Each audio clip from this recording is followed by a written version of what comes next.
आपले स्वागत। माय भारत केंद्र युवकांसाठी दिशादर्शक, जिल्हाधिकारी राहुल गुप्ता। हिंगोली जिल्ह्यातील माय भारत केंद्र हे युवकांसाठी दिशादर्शक ठरणारे असून या संधीचा लाभ युवा वर्गाने घेऊन राष्ट्रीय स्वाभिमान व एकात्मता साधून आत्मनिर्भर भारत निर्माण करावा, असे उद्गार जिल्हाधिकारी राहुल गुप्ता यांनी काढले।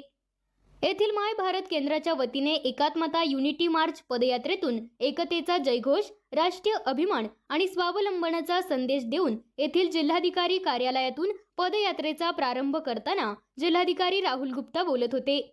या प्रसंगी प्रमुख पाहुणे म्हणून जिल्हा पोलीस अधीक्षक श्रीकृष्ण कोकाटे, माय भारत केंद्राचे आदर्श युवा पुरस्कारार्थी पत्रकार डॉक्टर विजय निलावार, जिल्हा क्रीडा अधिकारी राजेश मारावार, समाजसेविका सुनीता मुळे मंचावर उपस्थित होते। स्वागतपर प्रास्ताविकातून केंद्र प्रमुख अनिल ढेंगे यांनी योजनाबद्दल माहिती दिली। पदयात्रेची सुरुवात लोहपुरुष सरदार वल्लभभाई पटेल यांच्या प्रतिमेचे पूजन मान्यवरांनी केल्यानंतर राष्ट्रीय एकात्मतेची व आत्मनिर्भर भारताची शपथ जिल्हाधिकारी श्री राहुल गुप्ता तर व्यसन मुक्तीची शपथ जिल्हा पोलीस अधीक्षक श्रीकृष्ण कोकाटे यांनी उपस्थित युवक युवतींना दिली। ही पदयात्रा शिवाजीराव देशमुख सभागृहात पोहोचली। त्यानंतर जिल्हाधिकारी गुप्ता, जिल्हा पोलीस अधीक्षक कोकाटे, डॉक्टर विजय निलावार, क्रीडा अधिकारी मारावार, राष्ट्रीय सेवा योजना जिल्हा प्रमुख प्राध्यापक डॉक्टर पवन वासनिक, प्राध्यापक किशोर इंगोले, प्राध्यापक डॉक्टर सुधीर वाघ आदींच्या हस्ते सांस्कृतिक कार्यक्रमाचे उद्घाटन, प्रतिमा पूजन व दीप प्रज्वलन करण्यात आले। राष्ट्रीय पातळीवर हिंगोली माय भारत केंद्राच्या माध्यमातून युवकांनी मजल मारली असून भविष्यातही हिंगोली जिल्ह्याचे नावलौकिक करावे, असे प्रतिपादन जिल्हाधिकारी व जिल्हा पोलीस अधीक्षक यांनी करून शुभेच्छा दिल्या। 1993 ला मला या केंद्राने आदर्श युवा पुरस्काराने सन्मानित केले। त्यानंतर राज्य आणि केंद्र शासनाच्या अनेक पुरस्कारांचा मानकरी ठरलो। तसे तुम्हा युवक युवतींबाबत या उपक्रमातून व्हावे, अशा शुभेच्छा देऊन डॉक्टर निलावार यांनी अपेक्षा व्यक्त केल्या। सांस्कृतिक कार्यक्रमात युवक युवतींनी सांघिक व वैयक्तिक रंगतदार उत्स्फूर्त कला प्रदर्शन केले।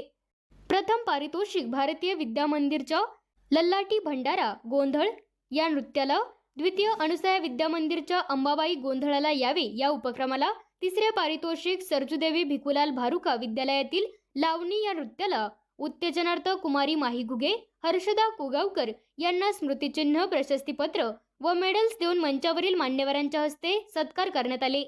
या सर्व उपक्रमात व कार्यक्रमात हिंगोली जिल्हा स्काउट गाईडचे स्वयंसेवक व प्रमुख माधुरी दळवी, सरजूदेवी भारुका विद्यालयाच्या एनसीसी कॅडेट व विभाग प्रमुख, राष्ट्रीय सेवा योजना, Adarsh Mahavidyalaya, new modern college, Khakibaba English school, Bharatiya Vidya मंदिर, अनुसया विद्या मंदिर, शिवाजी महाविद्यालय हिंगोलीचे राष्ट्रीय सेवा योजनेचे कार्यक्रम अधिकारी आणि समन्वयक, संडे ऑन मॉर्निंग सायकलिंग ग्रुपसह राष्ट्रप्रेमी नागरिक, मेरा युवा भारत केंद्राचे प्रवीण पांडे, क्रीडा विभागाचे आत्माराम बोधीकर आदी सर्व निमंत्रित सहभागी झाल्याने कार्यक्रम यशस्वी झाल्याचे केंद्र प्रमुख अनिल ढेंगे यांनी सांगितले।